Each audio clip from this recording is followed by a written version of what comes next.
I believe personally, along with many scholars that I've looked up into, whether it be the Matthew Henry Concise or others that I've looked into, and I've seen that they are unsure as to after Tuesday when Jesus walked in and had to correct everything that was going on inside the temples, that maybe he just realized, oh, maybe I'm getting too angry. I can't be angry. I can't be upset. I can't be frustrated. I can't let them see a certain side that they don't need to see because I am soon have all the power in my hands and be seated at the right head of the majesty. I have to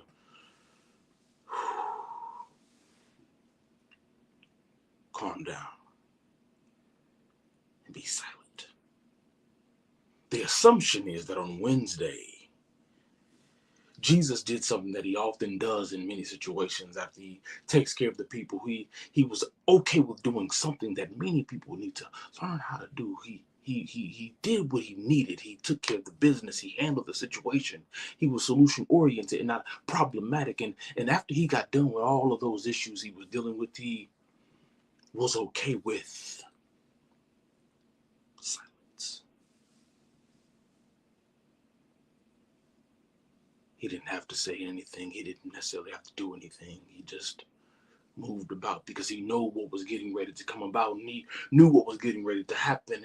And then the assumption and thought is around this time, this is when we get the situation of him talking to two of his disciples saying, go find that donkey I told you about, that the situation. No, I'm sorry, forgive me. He talked about getting the people together to come to a place, to a certain house. This is a certain house now where all of the disciples with him were coming together. The assumption is it was just the apostles. No. Most texts say disciples. So that means almost any and everybody that might have been with him up to this point. But what's amazing is when you get ready to get to certain levels and deal with new things, certain people, they can't stick around too much longer. Some of them have already left.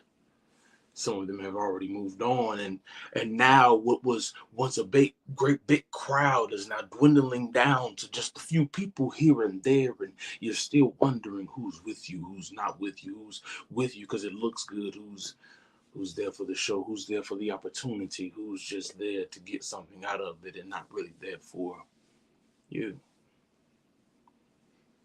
Jesus gets all of these people together. He says we're going to have supper.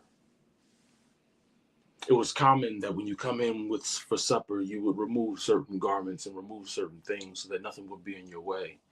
It's not this thing that we do today that we have the whole entire table set up and you gotta have white gloves. It wasn't anything cute. It was relationship oriented.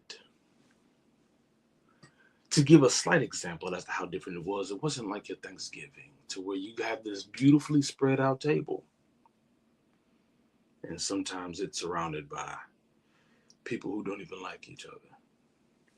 People who don't even know the bigger picture.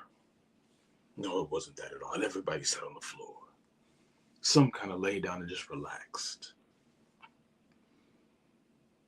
And they had certain items and amenities on this table. But out of everything that could have been on the table, we only know about two of those things on the table. And just to give you a reflection, Matthew 26 and 26 through the 29th verse, and it says, and as they were eating, Jesus took bread, he blessed it, and he broke it. And he gave this to his disciples and said, take, eat. But then he said something weird. This is my body. Everybody's looking around. What is he talking about? Then he says, this is the cup. Take this cup, this cup. And I'll drink it with you.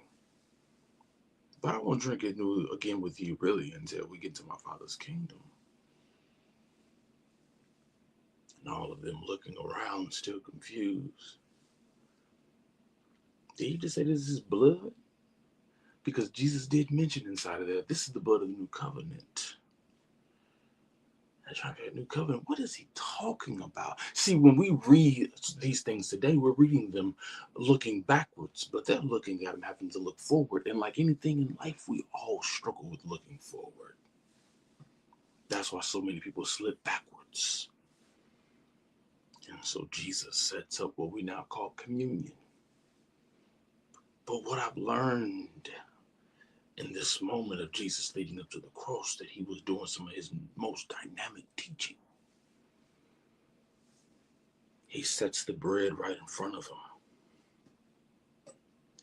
Bread that we utilize every day, bread that we have some capacity of dealing with in some area of life, whatever it may be, no matter where you go, whatever culture the case may be, there is a form of bread that people utilize. You have soup bowls for bread, you have bread that you dip, you have bread that you put food inside of, you have bread, all different kinds of bread, focaccia bread, ciabatta bread, all kinds of bread. But this bread was a different kind of bread. This was a bread that has never been seen before. Yet they have seen this bread before. And no one knew the bread that Jesus was talking about. He was talking about the bread of life. And so he takes the physical bread, the bread that is right in front of them. And when he takes the physical bread, he then memorializes this bread. It's as if he's putting things in order.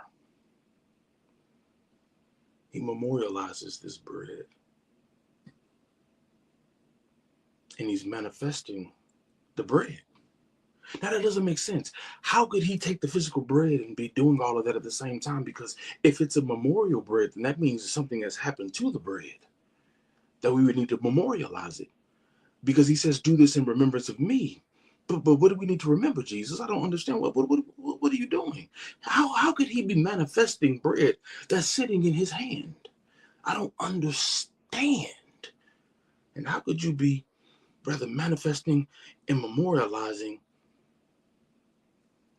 this bread all at the same time? And we're supposed to find something new in it. Manifested. Memorial. But there's something else. There's the mystical that he is manifesting inside of this. What am I saying? He took the physical bread, which was the bread in his hand. But Jesus himself is the bread of life.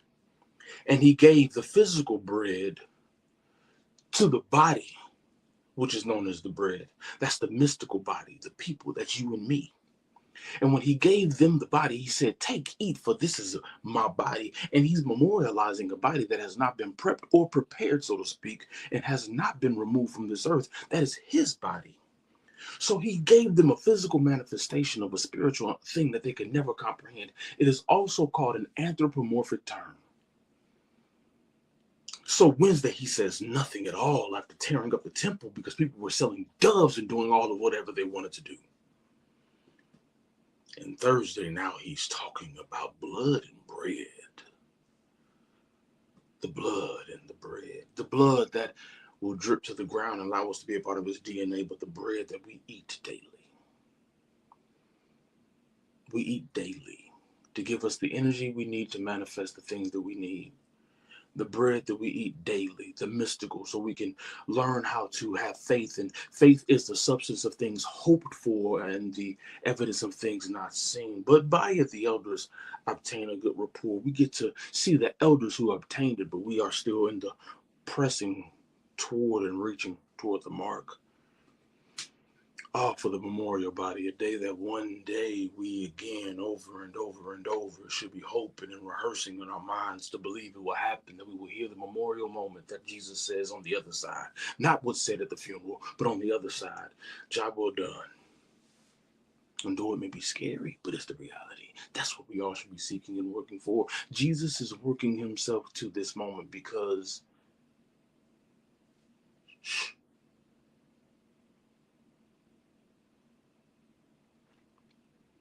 I think someone's coming. Oh, it's Friday morning.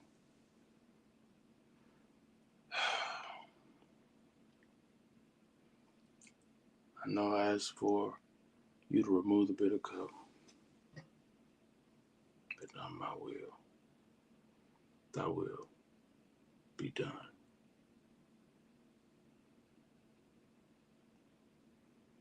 It's Friday morning.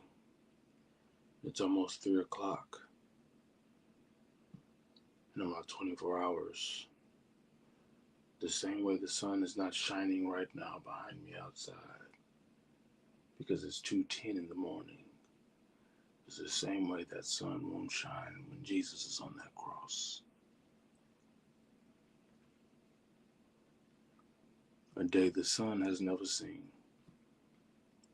and a day the sun will never have to see again. But the sun went through it all for us to be able to say, good morning.